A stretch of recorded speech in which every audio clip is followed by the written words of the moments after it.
You guys remember Timmy, right? You know, Saber Timmy, or maybe Hummingbird Timmy. Anyway, this is a box from Timmy. Whoa!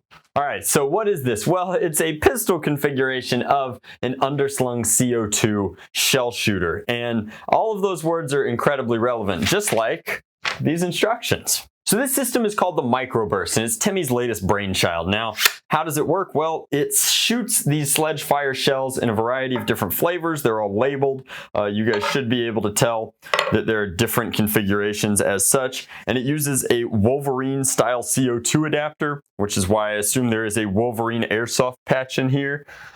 True to form, let's go ahead and add that morale patch to the wall. This guy uses 12 gram CO2 cartridges, which are going to drop in like this, and then attach like this, and then get locked in. And there's a burst valve inside, which is currently set to pressurize this at 100 PSI. Now to open it up and throw your shells inside, it's got an auto extraction system here, which in my case requires just a little bit of help.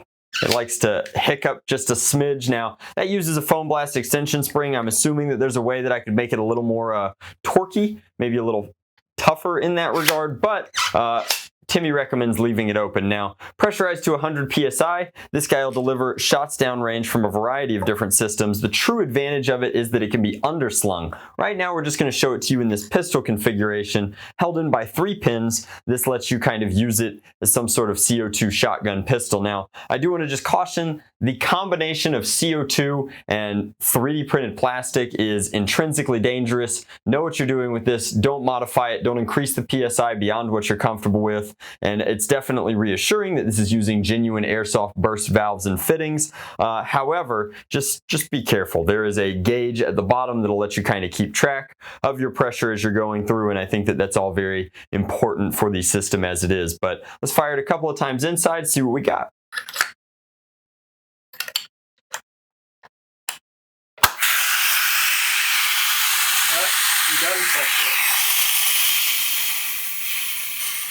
So that sweet B-roll is why you have to be careful with these things. The Wolverine adapter has a 2-stage locking mechanism.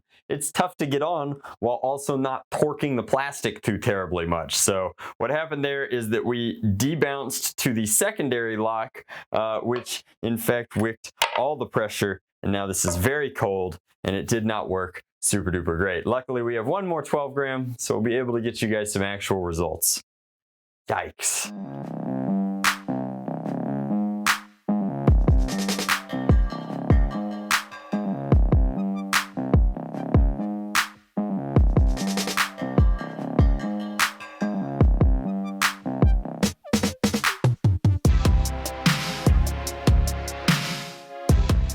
Alright guys, so I originally had some difficulty with my Microburst, which led to the huge delay in this review, but I'm sure my haircut just teleported through the months. The issue that I had is I was trying to load it with my fingertips and I was low on CO2 cartridges, the 12 grams. I figured out that if you open it up and crunch it like this, you could seat it pretty comfortably there.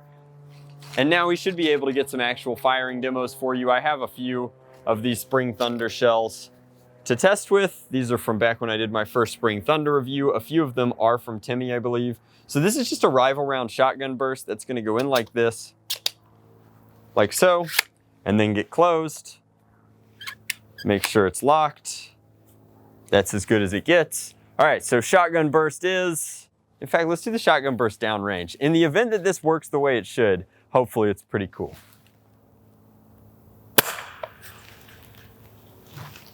It's so cool. Why did I take so long to review this? Maybe because I'm mixing my shells up, I'm not getting that sweet auto eject. Maybe it's just that it's cold outside. It's hard to say. So here's our sniper shot. This is a AF Pro Dart in a single tube. Let's go ahead and do that and put that over the chronograph. 166.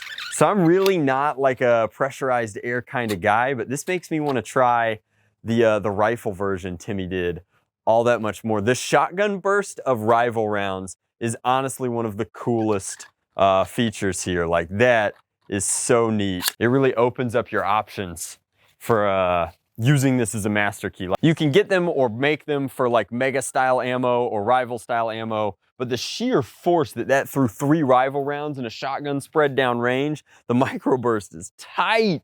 All right, so sniper shots, let's just aim for our usual tree. That's about an 85 to 80 foot target, and we can pretend that there's somebody out there. Our main blaster jammed, and that's cool. How long does it take to... All right, let's load that one out. Load that one in. I mean, those are 100-foot ranges even at that FPS. That's no joke. Let's get a slow-mo of the shotgun burst for you just because we gotta do it.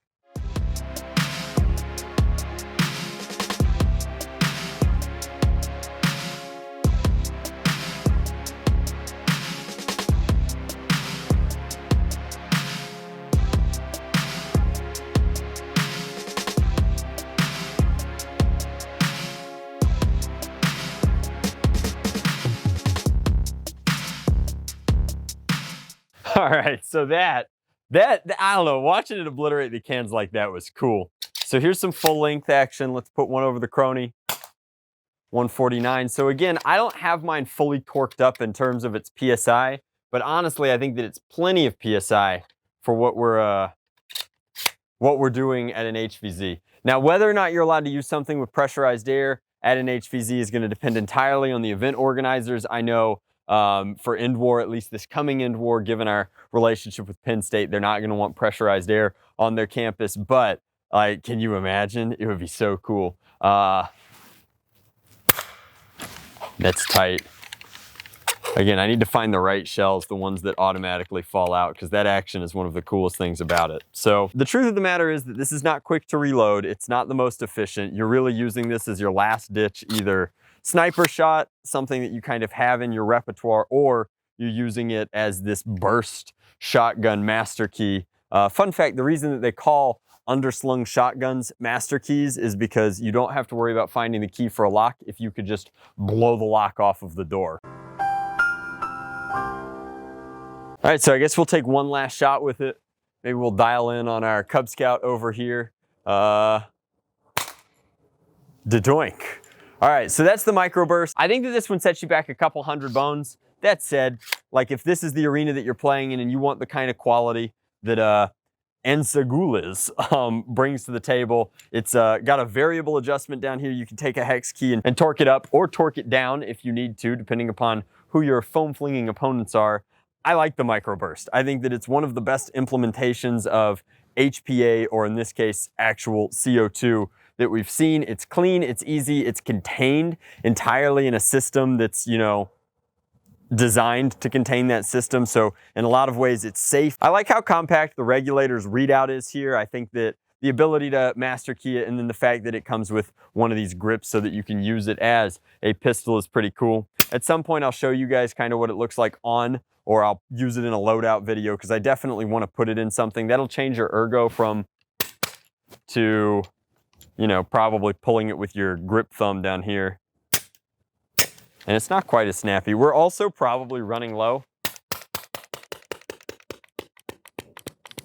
And so that's a pretty good indicator. I don't know how many shots that would have been. I assume we probably would have gotten like 20, 25 shots. We were at a little over around 80 PSI. And it seems like that is the limit of our 12 gram is done. Does use consumables, but it does something unique. It's certainly infinitely better and much, much cooler and way more versatile than the wrecked combat ops things that barely achieved, you know, 100 FPS. These are seriously very, very cool. I dig it. As always, I'm a huge fan of Timmy stuff. I really appreciate that he always prints it in my color scheme, and I highly recommend you checking out a link to his Etsy down in the description box below. Obligatory shilling time.